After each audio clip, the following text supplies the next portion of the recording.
Нет ничего лучше, чем исправиться перед Богом и стать учеником Господа.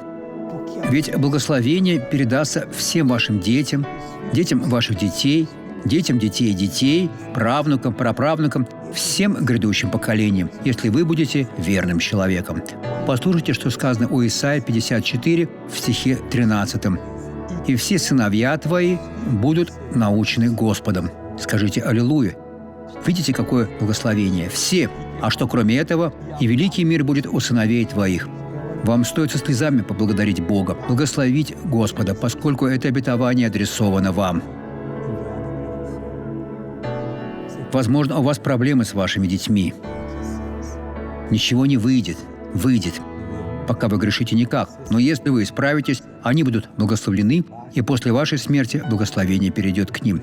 После того, как умрет первое поколение, следующее за вами, благословение перейдет ко второму и так далее. Для всех ваших потомков. Вы в ответе за это. Посмотрите на этого благословленного человека. Я уже несколько лет страдала от тромбоза. И уже 5 месяцев, как мне начало сводить при ходьбе голеностоп. Так что мне приходилось останавливаться посреди улицы. Я не могла пройти даже квартал. Тогда выходите сейчас в проход. Я хочу видеть, как вы ходите. Пробегитесь. Пробегитесь. Готово. Все прошло, друзья. Она сейчас делает круг. Бегите, бегите, бегите. Вы здоровы. Бегите, бегите. Давайте. Вы посмотрите.